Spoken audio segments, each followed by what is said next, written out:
Today, I want to talk a little bit about this. No, not the Sega Genesis, but this, the Sega CD. Regarded as a flop for its time, it was actually one of the earliest CD-based expansions for a home video game system. I bought this very unit, brand new in 1994, only a few months after I got my Genesis. My parents refused to buy it for me, so I spent that summer scrounging together every last penny that I could find. I remember collecting and cashing in pop bottles and cans, checking the couch cushions for any loose change that I could find, and I even drained my savings account just so that I could get the latest and greatest in video game technology. I was super excited to get it hooked up and try it for the very first time. Mine came with Sewer Shark as the pack-in game, and I also picked up Sonic CD that day. Sewer Shark was nothing like I had ever played before. It was my first time experiencing a full-motion video game, and I can't say that it exactly blew my mind. I mean, looking at it today, this game and its graphics haven't aged very well. But back then, it was miles apart from the typical video games of the time. This shift in gameplay away from traditional linear side-scrolling games that I was used to was not something I was necessarily wanting to see in my video games. I liked my 2D platformers, run-and-guns, and beat-em-ups. This first-person and 3D perspective was kind of a jarring change for me. Naturally, however, being only one of two games I had for the Sega CD at the time, I played Sewer Shark quite a lot, and to the point where I finally began to enjoy it, and I got pretty good at it too. I still pop it in from time to time just to watch the opening cinematic and to hear that music.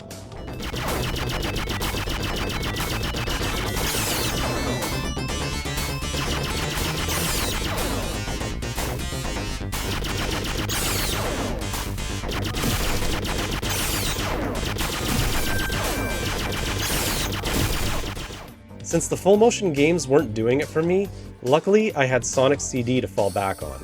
Ah, good old Sonic. He wouldn't disappoint me. Well, to be completely honest, this Sonic title didn't quite live up to my expectations. Initially. I know today it's regarded as one of the best Sonic titles of all time, and I wholeheartedly agree, but at the time I was used to the Genesis and Nintendo sound. I liked that sound and the awesome chiptune music that accompanied our favorite games. Hearing studio-recorded music in a Sonic game just didn't sit right with me at first. It felt a little out of place compared to the energetic chiptunes that I was used to. It wasn't bad, just unexpected, and it took me a while to appreciate the change.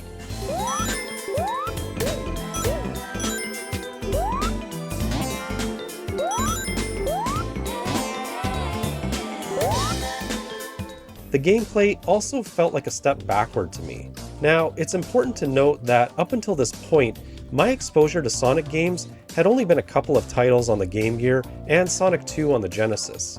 I hadn't even played Sonic 1 yet, and wasn't aware that Sonic CD fell somewhere in between the first game and the second game. I expected it to play just like Sonic 2 or better, but it seemed clunky in comparison. The time travel mechanic was something that took some getting used to, but once I understood it, I loved it.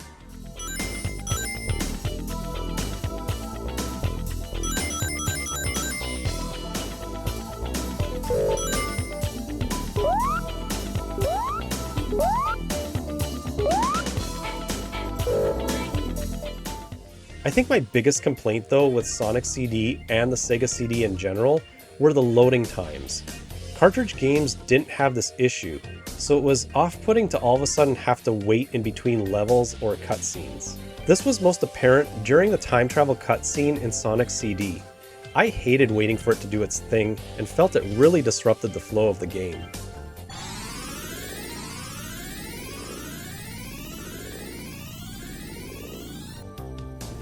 Eventually, I got a few more games for the Sega CD, such as Mortal Kombat, which promised to be the best home port available at the time, but in my opinion, it felt short of expectations. I know there are a lot of gamers out there who love it, but I hated it and felt duped. Again, the load times are mostly to blame here.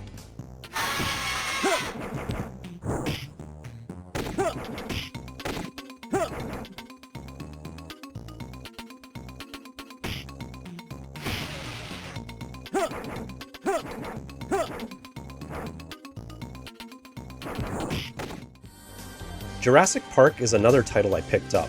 And wow, what a far cry this game was from the side-scrolling action we were used to on the Genesis and Super Nintendo.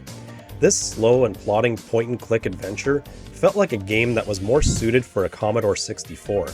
I still played the crap out of it and even completed it, but I expected so much more from this game.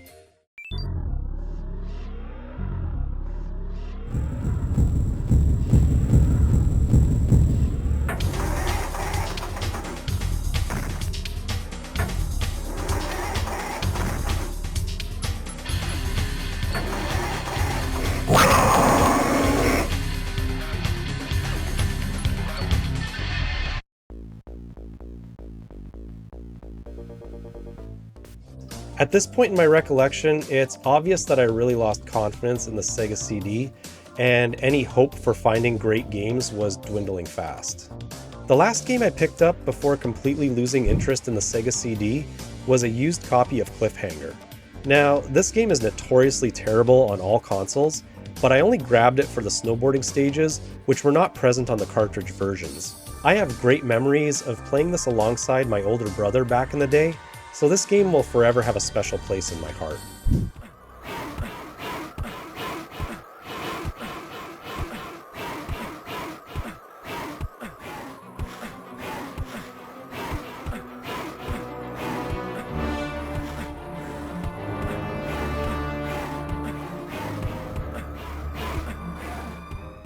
But that was it.